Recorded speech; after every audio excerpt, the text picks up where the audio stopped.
somaesthetic and visceral sense receptors. The first one in this touch and pressure, the receptors are Mercurius disc, Meissner's corpuscles, Pacinian corpuscles, Ruffini's end organ, and free nerve ending are the receptors for touch and pressure. Now, for the receptors of the pain is free nerve ending, and receptors of cold is Cross's end organ. Receptors of warm is again free nerve ending. Receptors of proprioception are muscle spindle and Golgi tendon organ. Then cristae and macula of vestibular apparatus. These are the receptors of proprioception. Chemoreception is done by carotid body, central chemoreceptors in the brainstem, and glucoreceptors in the hypothalamus. Baroreceptors in the body are carotid sinus baroreceptors, afferent arteriole of the renal artery, and left ventricular mechanoreceptors. These are some examples for these are the baroreceptors in the body. Now, there is another term called extroreceptors. Extroreceptors are the receptors which send an immediate external environment. Example, touch, pain, heat, cold receptors. So, these are called extroreceptors. Which send information immediate from an immediate external environment. Telereceptors. Telereceptors are the receptors where the origin of the stimulus come from a far distance. Example, vision and hearing. These are the telereceptors. Now, indroreceptors. Indroreceptors are the receptors which detect any change in the internal environment. Example is baroreceptors, chemoreceptors. Now, the proprioceptors. These are the receptors which deals with degree of tone, contraction of the skeletal muscle, degree of flexion, extension, and other movements of the joints. Example is receptors. These receptors are muscle spindle and Golgi tendon organ. Muscle spindle, which provide information about change in the muscle length, and Golgi tendon organ provide information about the muscle tone. Golgi tendon organs are located at the junction of the muscle and tendon.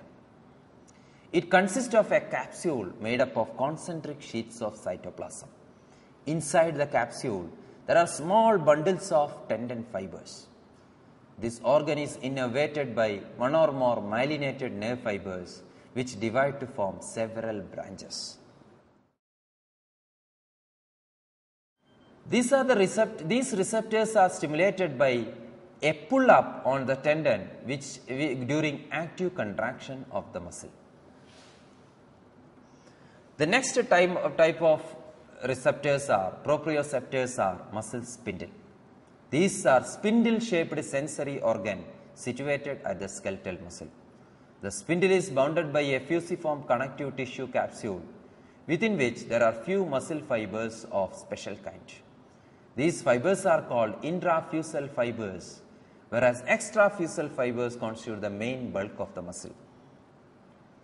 Now, each muscle spindle contains 6 to 14 intrafusal fibers. So, it is made up of mainly that is there are intrafusal fibers are present in the muscle spindle, and for the muscle it is extrafusal fibers. Each spindle contains 16 to 14 intrafusal fibers. Now, these fibers contain several nuclei that are located near the middle of the fiber. These are called nuclear bag fibers. So, in the intrafusal fibers, there are several nucleus located in the middle of the fiber. This is called nuclear bag fibers. In other intrafusal fibers, nuclei lie in a single chain without any dilatation. This is called nuclear chain fibers. So, two types of intrafusal fibers are there: nuclear bag fibers and nuclear chain fibers. Nuclear bag fibers are the fibers where nuclei are located in the middle of the fiber, several nuclei located at the middle of the nucleus. But nuclear chain fibers are a single nuclei without any dilatation is located as a single chain is called the nucleus lie in a single chain is called, without dilatation, is called nuclear chain fiber. Several nuclei in the nuclear bag fibers, several nuclei located, and the nuclear chain fibers means nuclei located as a chain without any dilatation. Now, each muscle spindle is innervated by sensory as well as motor nerve. There are two types of nerves are there, primary and secondary. Primary sensory are rapidly adapting and secondary are slow adapting nerves. Muscle spindle provide information to the CNS about the extent and rate of change in the length of muscle. What is the change in the length of muscle? How much change is in the length of the muscle? And it gives information to the CNS regarding this. Now, once we discuss about the receptors, what are the properties of receptors? The one important property, peculiarity, is specificity of the response. That is, each receptor responds to a specific type of stimulus. For example, rods and cones respond to the light. It never responds to an other olfactory or any other pain stimulus. So, rods and cones special for the light receptor. These are the light receptors only. So, the first one is response will be specific. Each receptor responds to a specific type of stimulus. So example is rods and cones are activated only by light. Next one is another law called Weber-Fechner law. For example, there is a stimulus is given to a receptor, and consider it is 10, and the sense perceived is 1. Now, if you are increasing the intensity tenfold, you are giving 100, but the perception intensity won't become 10 times. It become only doubled. For example, if you are using a small pin and making a small prick, so intensity is this. If you are using a high intensity the pain perceived will be, if you are using with a small needle and making a small prick, soft prick, so the pain perceived will be an amount of pain will be there. Now, if you are using the same needle with high intensity prick, that is 10 times of the previous prick, but the pain produced won't be 10 times. The pain will be only doubled. That is, our body can perceive pain due to low intensity stimulus. For example, a severe crushing injury does not cause a death due to pain. So, this is called Weber-Fechner law. Now, third peculiarity of this receptors are its adaptation. That is, whenever you are giving a stimulus, in the initial time it responds vigorously, and there will be a time come it won't respond. As the stimulus continues, at times comes when the receptors, despite of the presence of the stimulus, stop the response to the stimulus. For example, I will tell you, when a person is put on clothes, in the beginning he will be aware of wearing the clothes, but later it comes that time passes, he won't be beware of regarding that clothes. So, this is called adaptation. But not all the stimulus will go for adaptation. So, only some receptors go for adaptation. There are some receptors which does not develop an adaptation. Example, pain never develop an adaptation, or muscle spindle never develop an adaptation. Now, another peculiarity of the receptor is its generator potential. So, when a receptor is stimulated, it develops a non-propagated current called generator potential. When the generator potential is sufficient, the action potential develops and conduct the impulses. So, whenever you are giving a stimulus in the receptor, a generator potential will be produced. Now, if the generator potential is sufficient, causes an action potential and conduction of impulses. Otherwise, it won't conduct the impulses.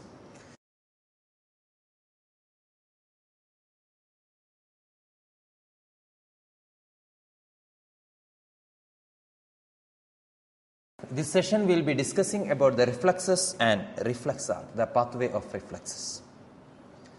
Reflex can be defined as a mechanism by which sensory impulse is automatically converted into a motor effect through the involvement of a central nervous system. That is, a sensory impulse is automatically converted into a motor effect very fast through the central nerve, but there is, along with that, there is involvement of central nervous system is there. An inborn and rapid response to a stimulus from an external environment. So the automatic response that occurs very rapidly and without conscious control. There will be a response which is very rapid and without a conscious control is called reflex. So there will be a stimulus from an external environment, an inborn rapid, to a stimulus, and a response will be a rapid step. Response will be without a conscious control. It is called a reflex. So for a reflex action, there must be a will, and there must be a motor effect without participation of will. So there will be a motor response without participation of will. This is called reflex. Now the reflex may be a spinal reflex, or a brainstem reflex, or a cortical reflex. Now what is the pathway of reflex? How the reflex occurs? The pathway of reflex is called reflex arc. Reflex arc can be defined as a neural pathway that mediates a reflex action. Now the reflex arc. What are the parts of a reflex arc? It consists of there will be a receptor which receives the stimulus. Then there will be an afferent nerve which transfer information to the sender. Then there will be a sender which coordinate the information. And there will be an efferent nerve which gives the action, that is afferent nerve, motor action. And there will be an efferent organ which takes action. So a reflex arc, it is a pathway of reflexes. So it consists of a receptor, an afferent nerve, a sender, efferent nerve, and effector organ or efferent organ. Now the reflexes can be classified into 4 types. The first one is a superficial reflex. Second one is a deep reflex. Another type of reflex is a visceral reflex. Another type of reflex, inborn or acquired reflexes. Now the superficial reflexes. Superficial reflexes are polysynaptic reflexes elicited by stimulating skin or mucous membrane, result in contraction of the muscle or a group of muscles. So superficial reflexes, the receptors will be at the skin or the mucous membrane. So it can be stimulated by, these are polysynaptic reflexes where lots of synapses are there. Polysynaptic reflexes, and it causes, once this causes contraction of muscle or a group of muscle. Example are conjunctival and corneal reflexes, pupillary reflexes, gag reflexes, superficial abdominal reflex, plantar reflex, anal reflex, and cremasteric reflex. So we will go through each reflexes in detail. First superficial reflex, it is the conjunctival and corneal reflex. That is, this reflex can be elicited by touching the bulbar conjunctiva or corneo-conjunctival junction with a wisp of cotton. So once you are touching the bulbar conjunctiva or corneo-conjunctival junction with a wisp of cotton, what will be the reaction? There will be a reflex reaction, blinking of both eyes. So this is a reflex. So we take a wisp of cotton, try to touch the bulbar conjunctiva or corneo-conjunctival junction, and there will be blinking of both eyes. This is a reflex. Now here the reflex arc will be, there will be touch receptors, that is receptors are touch receptors. Then the sensory afferent are the ophthalmic division of trigeminal nerve. The afferent are ophthalmic division of the trigeminal nerve. Then the sender is pons for this reflex. And the efferent is the facial nerve. And the effector muscle or the efferent muscle is orbicularis oculi muscle. So conjunctival and corneal reflexes are. This reflex can be elicited by touching the bulbar conjunctiva or corneoconjunctival junction with a wisp of cotton, and the result will be blinking of the eyes. So the sender is pons here. Another example of superficial reflex is pupillary reflex. There are two types of pupillary reflex are there. Direct and indirect light reflex and accommodation reflex. Light reflex is tested by shining the torch to the eyes bringing from lateral side. So if you are shining the torch, direct light reflex is tested by shining the torch to the eyes bringing from lateral side. Result is you can see the constriction of pupil. This is direct light reflex. Indirect light reflex is shining the torch on your eyes causing constriction of pupils on the opposite eye. If you shine the torch to one eye, it causes constriction of the pupil on the opposite eye. This is due to crossing of the fibers at the level of optic chiasma. So pupillary reflex are two types of pupillary reflex are there. First one is direct and indirect light reflex. Direct light reflex means if you are shining the torch to the eyes bringing from the lateral side, you can see constriction of pupil. And indirect light reflex is once you are shining the torch on your eyes, on one eye causes constriction of the pupil on the opposite eye. But this is because of mainly the crossing of the fibers at the level of optic chiasma. Now what is the reflex arc for these light reflexes? First of all, rods and cones. These are the receptors. Now optic nerve is the afferent fiber. The sender is the midbrain. Then oculomotor nerve is the efferent fiber. And sphincter pupillae is the effector organ or efferent organ. Next type of reflex is the accommodation reflex. We discussed there are two types of pupillary reflex. First one is direct and indirect light reflexes, and the second one is accommodation reflex. Accommodation reflex is that we ask the subject to look far and then suddenly to the nearest object. We are asking him to look far and then suddenly to the nearest object. There you can see the convergence of eyeball. Like this, we are asking him to look far and nearest object. We can see the convergence of eyeball and constriction of pupil. The reflex arc is as same as that of light reflex. Now, in certain conditions, this reflex is absent. In conditions like neurosyphilis of the neurosyphilis, this reflexes is absent. But in condition like Argyll-Robertson pupil, accommodation reflex is present, but pupillary reflex is absent. Next type of reflex, superficial reflex, is the gag reflex. Here, it is tested by touching the posterior pharyngeal wall with a cotton swab or cotton stick. So, with a cotton stick, try to touch the posterior pharyngeal wall. Now, what will be the response? There is a nauseating effect, a vomiting effect will be there. So, this is called gag reflex. Now, the receptors are touch receptors, The afferent fibers are glossopharyngeal nerve, medulla as the sender, and vagus nerve is the nerve, the efferent nerve, and the muscle act or the efferent muscles are the pharyngeal muscles.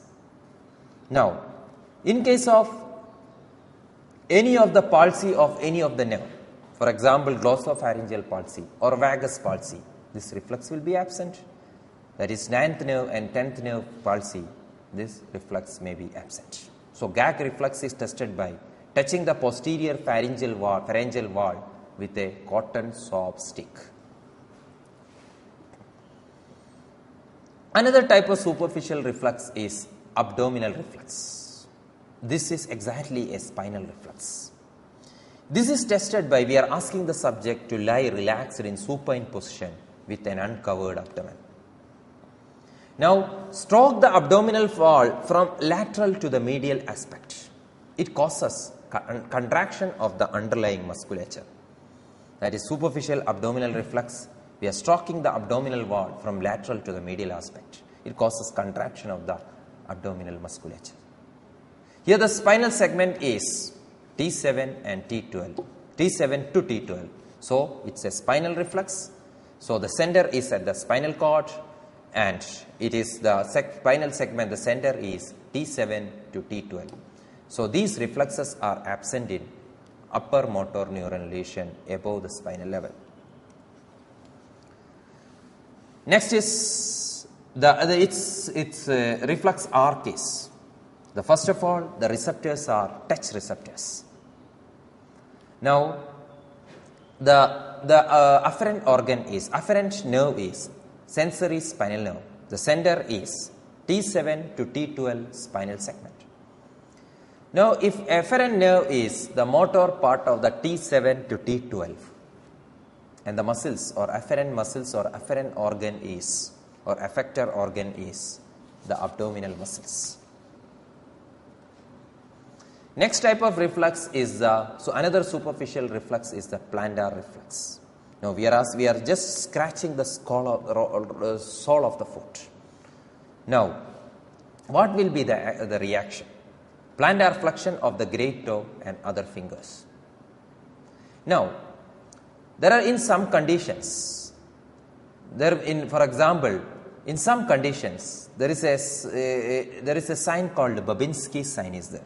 In the Babinski sign means, if you scratch the sole of the foot, there will be dorsiflexion of the great toe and fanning out of the other fingers.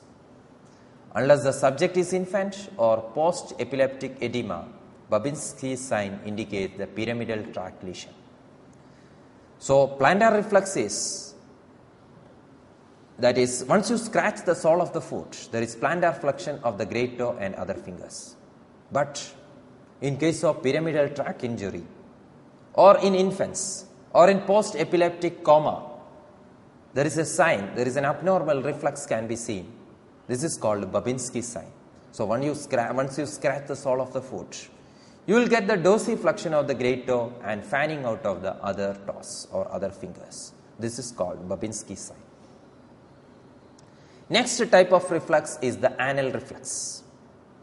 Anal reflex here, the soft skin around the anus produces contraction of the, once you use the contraction of the anal sphincter. That is, center is S3 to S4. Another type of superficial reflex is cremasteric reflex. That is, stroking the skin on the medial thigh produces the movement of the testicle upwards. Center is L1. Now, these are the superficial reflexes. So, there are some deep reflexes also. Deep reflexes are exactly the tendon reflexes, and usually the receptors are usually the muscle spindles.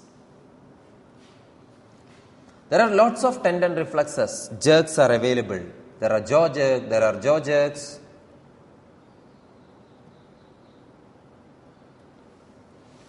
Jaw jerks are there. Bicep jerks are there, tricep jerks are there, supinator jerks are there, knee jerks and knee jerk, ankle jerks, etc. These are the important tendon reflexes or deep reflexes. The first one is the jaw jerk. We are asking the subject to open mouth a little. Place one finger on his cheek. Tap it with other hand or a knee hammer. The result will be contraction of the muscles with closing of the jaw. This is called a jaw jerk.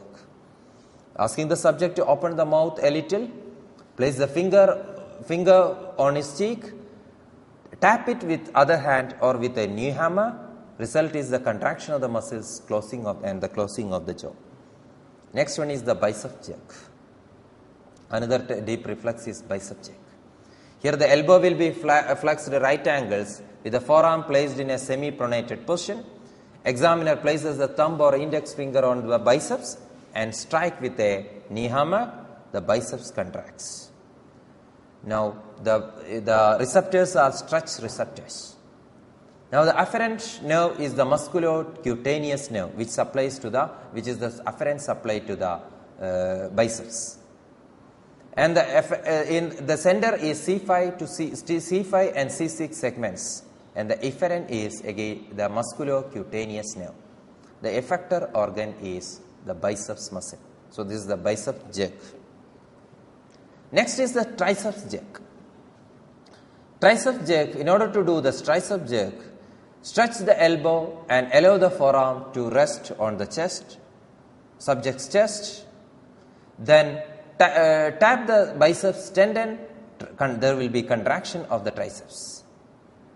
The receptors are stretch receptors. The afferent nerve is the radial nerve. Center is C6 and C7. Efferent nerve is the radial nerve, and the effector organ or the efferent organ is triceps muscle. Next type of deep reflex is the supinator jerk. In order to do the supinator jerk, keep the forearm in mid-prone position and blow over the styloid process, causing the contraction of the brachioradialis. So again, the receptor is the stretch receptor, afferent is the radial nerve, center is C5, C6, efferent is again the radial nerve, and efferent muscle is the brachioradialis muscle. Next type of jerk is the knee jerk.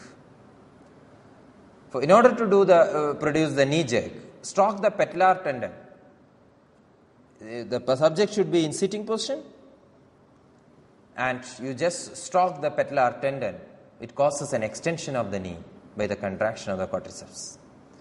Then receptors are stretch receptors. Afferent nerve is the femoral nerve, and L3, L4 is the center. L2 to L4 is the center, and efferent nerve is the femoral nerve, and quadriceps femoris is the muscle. Now angle jerk. In order to do angle jerk, place the lower limb on bed so that it is slightly everted and slightly flexed. With one hand, slightly dorsiflex the foot so that it stretches the Achilles tendon. Strike the tendon with knee hammer. Response will be contraction of the calf muscle. The receptors are stretch receptor, center is S1 and S2, and the efferent organ is calf muscle. Now, clonus. When a muscle is subject to a sudden continuous stretch, there is a regular oscillation of contraction. This is called clonus. Now, sustained clonus is usually seen at upper motor neuron lesion. There are two types of clonus usually seen, patellar clonus and angle clonus. How to test for angle clonus? In order to test the angle clonus, bend the subject's knee slightly and support with one hand. Grasp the forefoot with one hand and suddenly dorsiflex the forefoot. So you will get the clonus. To elicit the patellar clonus, suddenly move the patella downward. You can see the clonus in the patella. Now, usually, we discuss the deep tendon reflexes.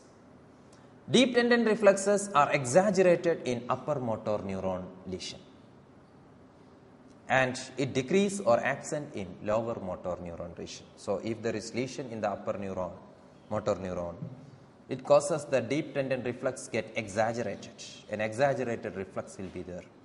But in case of a lower motor neuron lesion, this deep tendon reflexes become decreased or absent.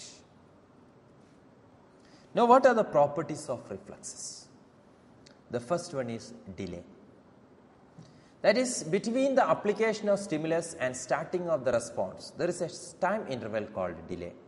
It is due to the passage of impulses through synapses. The delay is minimum for monosynaptic reflexes and more in polysynaptic reflexes. That is, once you apply a stimulus or when there is a stimulus and there is a response. So, the stimulus has to pass through, the impulses has to pass through the efferent nerve. It reaches the center and it passes through the efferent nerve and reaches the organ. Now, if it is a monosynaptic reflex, the reaction will be fast, and if it is a polysynaptic reflex, when compared to monosynaptic, it will be a bit slow. And this time period between the application of the stimulus and the starting of the response, in that time interval is called delay. Next feature is, my next property is summation. There are two types of summation usually seen: temporal and spatial summation. Now, temporal summation means if you are applying a subthreshold stimulus, a stimulus which does not produce, usually a stimulus which is a small stimulus, it's less than that threshold, a stimulus you are applying, there won't be any response. Now, apply a second subthreshold stimulus quickly, taking care of the refractory period of the nerve. Now, the reaction, there will be now a response occur, although each stimulus are individually subthreshold. This is called temporal summation. That is, first of all, you are applying a subthreshold stimulus. A subthreshold stimulus is a stimulus which does not produce a response, which does not have that much effect to produce a response. So, you are applying a subthreshold stimulus. So, once you apply a subthreshold stimulus, usually there won't be any response, but there is a refractory period. Then if you apply a second subthreshold stimulus with the same intensity quickly before the refractory period ends, so there will be a response. That is, there will be summation of these both stimulus and there will be a reaction will be there or action will be there. This is called temporal summation.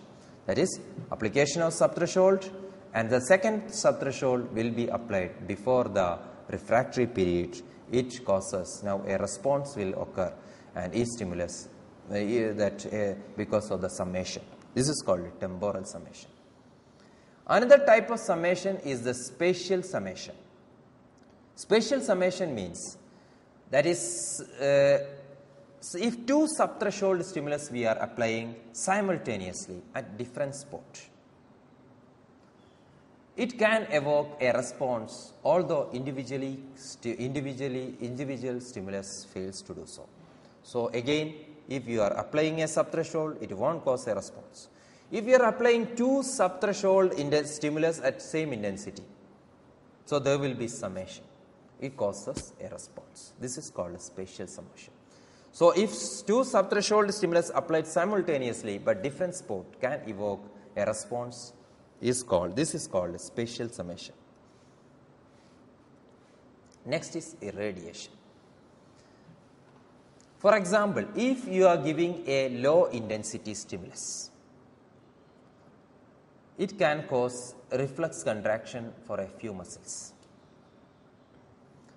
If you are giving a strong stimulus, it can produce a reflex contraction of a large number of muscles. This is called irradiation. For example, if you are giving a small pinprick, there may be your finger you may withdraw your finger, and if you are giving a big prick, your entire hand will be, you may remove the entire hand or you withdraw entire hand. This is called irradiation.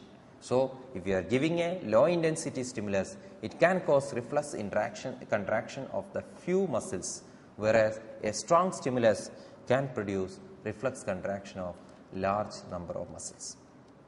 So, in this session, we discussed about what is reflexes, how the reflex is produced. Now, what is meant by reflex arc? What is the pathway of reflexes? How it is passed? And its pathway including the receptor, first of all the receptor, then efferent nerve, then center, then efferent nerve and efferent organ. Then we classified the different types of reflexes, like superficial reflexes, and we discussed about the different types of superficial reflexes like congenital, corneal, the conjunctival reflex, conjunctival reflex, pupillary reflex, gag reflex, abdominal reflex, plantar reflex.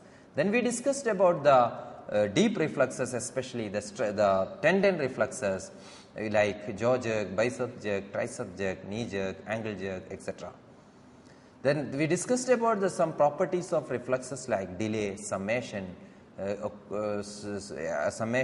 irradiation, etc.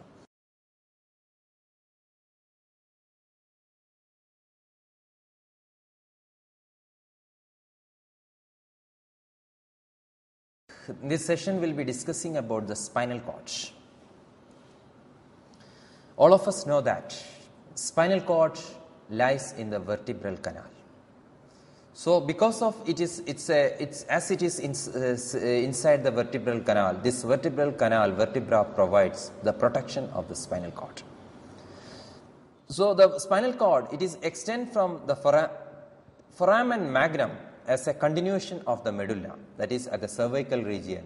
It starts from as a continuation of the from the foramen magnum as a continuation of medulla and comes down through this vertebral canal to the lower level of L1, and in some cases it is to the upper level of L2.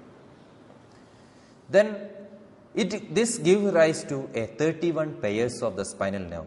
We already discussed regarding the spinal nerve, and this spinal cord gives rise to 31 pairs of spinal nerve, and it comes down, and at in the lower level, its lower part become conical shaped. This part is called conus medullaris. Now, the apex of the conus part or conical part, it is continued as filum terminale.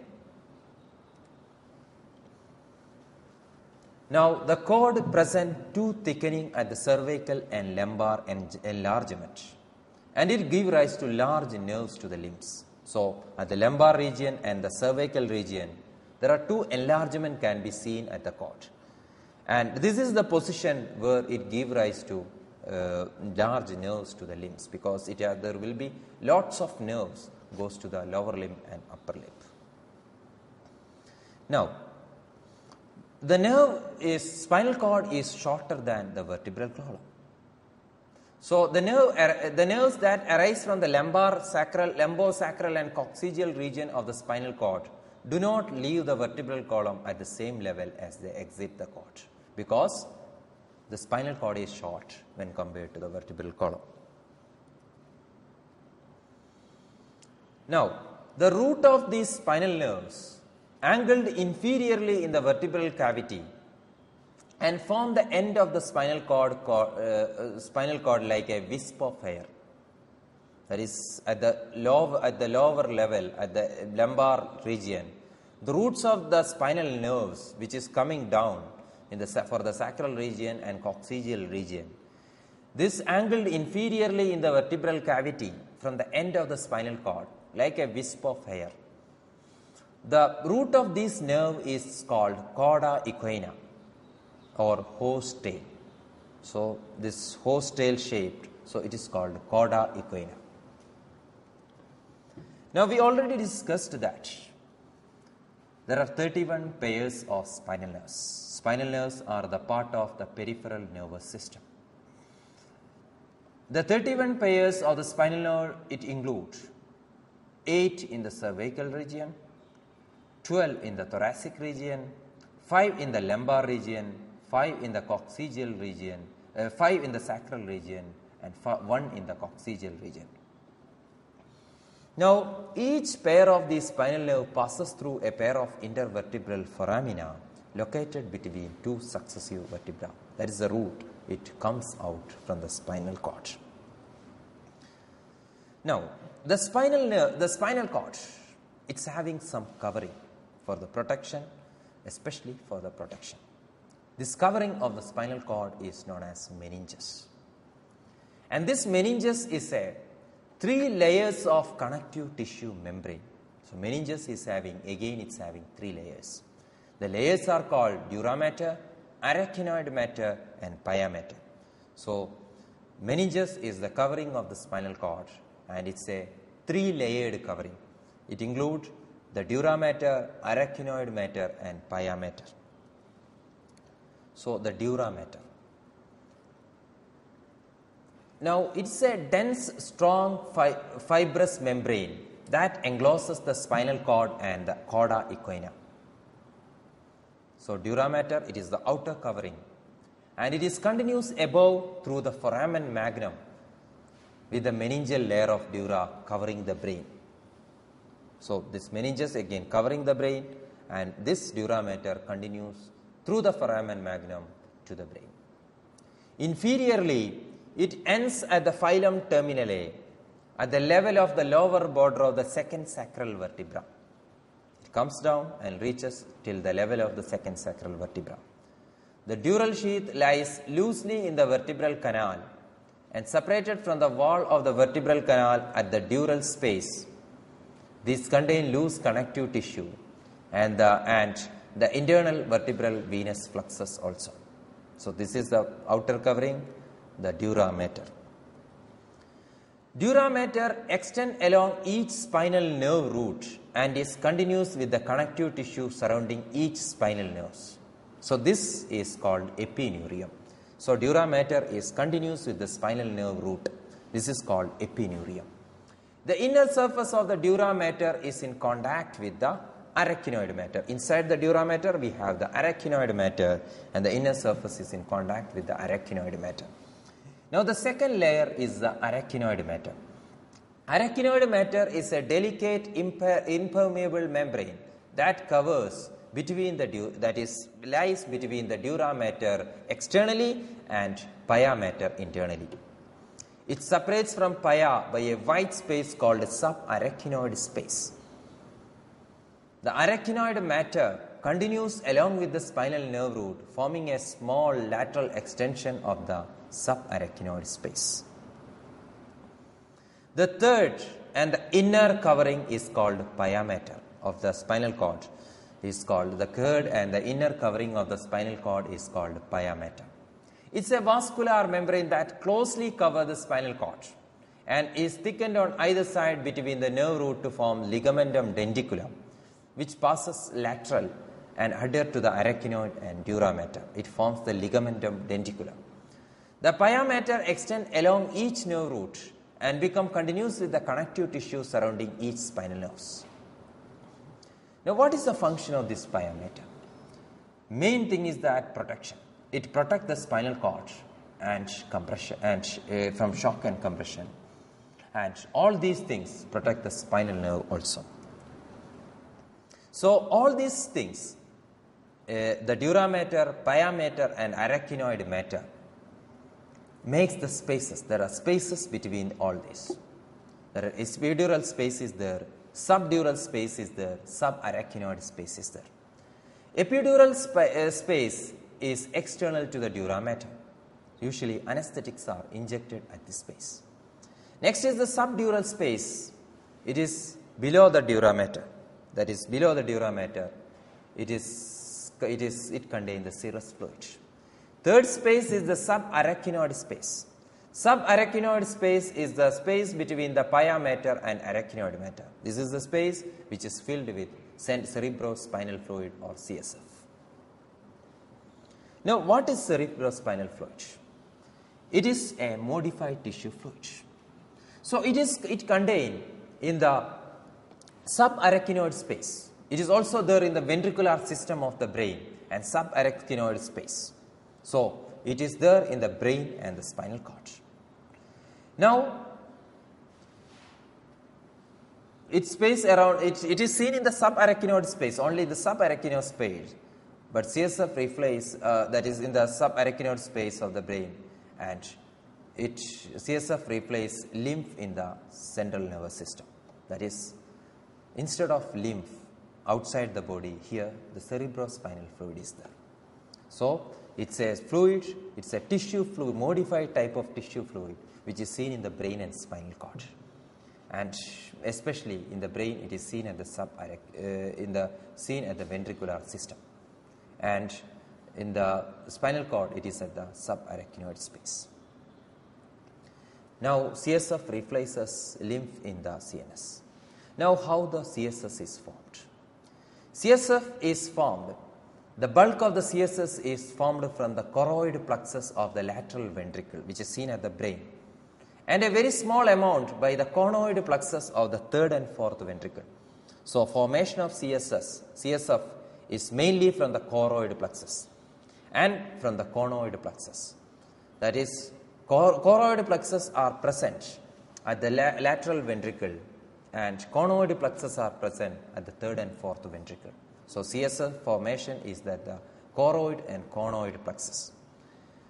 And it is also formed by by the capillaries on the surface of the brain and spinal cord. So, formation of the CSF is from the choroid plexus and conoid plexus, which is seen in the brain, and it may form from the capillaries on the surface of the brain and spinal cord.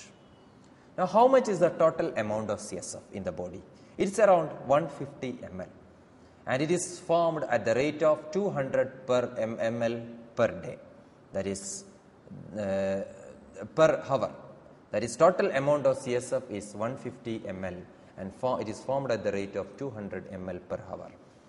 And normal pressure formed by the CSF is 600 millimeter to normal pressure formed by CSF is 60 millimeter to 10 millimeter of water. Now, how the CSF? We discussed that CSF is a fluid which is formed at the choroid plexus and conoid plexus, and which is seen at the arachnoid space also, which is seen in the subarachnoid space. So, how the circulation is of the CSF? There are two lateral ventricles communicate with the interventricular foramen. This is called foramen of Monro with the third ventricles. That is, two lateral ventricles communicate with the interventricular foramen with the third ventricle. The third ventricle is connected with the fourth ventricle by aqueduct of Sylvius. The fourth ventricle is in continuation with the narrow central canal of the spinal cord and through the third foramina and its roof with the subarachnoid space. Now, the central canal has small dilatation at its inferior end, referred as terminal ventricle. The CSF passes from each lateral ventricle to the third ventricle through interventricular foramina or foramen of Monro, and ends from third ventricle to the fourth ventricle and through aqueduct of Sylvius. And from fourth ventricle, CSF passes to the subarachnoid space through the medial and lateral, that is, from third ventricle to from fourth ventricle, CSF passes to the subarachnoid space. Again, the pathway of the CSF, the central that is, CSF passes from each lateral ventricle to the third ventricle through interventricular foramen, that is, foramen of Monro, and from third ventricle to the fourth ventricle through aqueduct of Sylvius, from fourth ventricle to the subarachnoid space. Now, CSF absorption. CSF is absorbed chiefly by arachnoid villi and its granulation, and is drained into the cranial venous sinuses. It is also absorbed partially by perineural lymphatics around the first, second, seventh and eighth cranial. It is also absorbed by veins related to the spinal nerves. Now, what is the function of the CSF? It is having protective function. It gives nutrition, and it is the pathway of excretion from the CNS. Now, cerebrospinal fluids are present inside the we discussed about the cerebrospinal fluids and the different protective membranes. Now, once this protective membrane of the covering may get inflamed, this inflammation of the protective covering of the brain and spinal cord is called meningitis. It may be caused by any virus or bacteria or any other microorganism. Sometimes even some drugs also might cause the inflammation and inflammation of the meninges. So, meningitis is a term used to describe the inflammation of the meningeal covering of the brain and spinal cord, usually caused by bacterial, viral and other microorganism infection. So it's a life-threatening condition because this meninges is very proximity to the brain and spinal cord. So it's a medical emergency. So treatment has to be done as early as possible. So meningitis is inflammation to the meninges or inflammation to the coverings of the brain and spinal cord. And as it is in very proximity with the brain and spinal cord. It is life-threatening. So it's a medical emergency. Now, what are the most common symptoms seen in meningitis? Usually headache may be there. There may be neck stiffness associated with fever, confusion, altered consciousness. There is chance of vomiting, inability to tolerate light, that is photophobia, and inability to tolerate loud noise, that is phonophobia. These are the symptoms. Meningitis, headache may be there, neck stiffness may be there, vomiting may be there, photophobia and phonophobia may be there. Now, lumbar puncture. So, whenever we need CSF, because for a diagnostic purpose, we have to collect the CSF, cerebrospinal fluid, from the subarachnoid space. So, this procedure is known as lumbar puncture. So, lumbar puncture can be defined as, or it's a diagnostic procedure, diagnostic at a time therapeutic procedure that is performed in order to collect the sample of CSF for biochemical, for microbiological or cytological analysis, or sometimes as a treatment to relieve increased intracranial pressure. So, in order for biochemical or microbiological analysis, sometimes we need for the investigative purposes or as for most diagnostic purpose, we use CSF. So, this cerebrospinal fluid, the collection is done by the procedure is called lumbar puncture. In order to do the lumbar puncture, a spinal needle is needed. Spinal needle is inserted between the lumbar vertebrae at the level of L3 or L4 or L4 or L5. So, and CSF will be aspirated or CSF will be taken. So, lumbar puncture is a diagnostic procedure usually, but even for therapy there is another type of lumbar puncture called therapeutic puncture, lumbar puncture. This is in order to relieve intracranial pressure because of high volume of the or any increased pressure in the inside the brain or spinal cord. You can remove little bit of that CSF which relieve the pressure. So, lumbar puncture, it's a diagnostic and therapeutic procedure done by a spinal needle and at the level of L3 and L4 or L4 and L5. Now, we were discussing about the anatomy of the spinal cord. We will go through the cross section of the spinal cord. Once you see the cross section of the spinal cord, there will be a tiny canal, central canal in the spinal cord. A tiny central canal is present at the center of the spinal cord, and this tiny central canal contains cerebrospinal fluid. Now, there are gray matter and white matter is present at the spinal cord. The gray matter is inside and white matter is outside the spinal cord. So, there is a inside gray matter and outside white matter is there in the spinal cord. Now, gray matter forms H-shaped structure, that is inside you can see in the picture there is a H-shaped structure can be seen. It is made up of gray matter.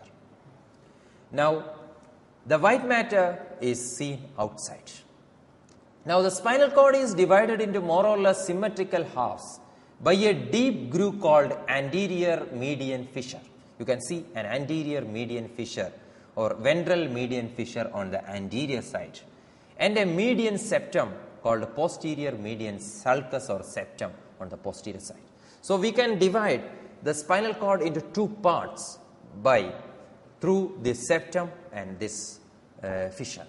There is an anterior median fissure and a posterior median sulcus or posterior median fissure septum can be seen in the spinal cord. Now, from both sides of the spinal cord, from the gray matter, we can see extending from the spinal cord, there are ventral and dorsal roots of the spinal nerve emerge from the gray matter of the spinal cord.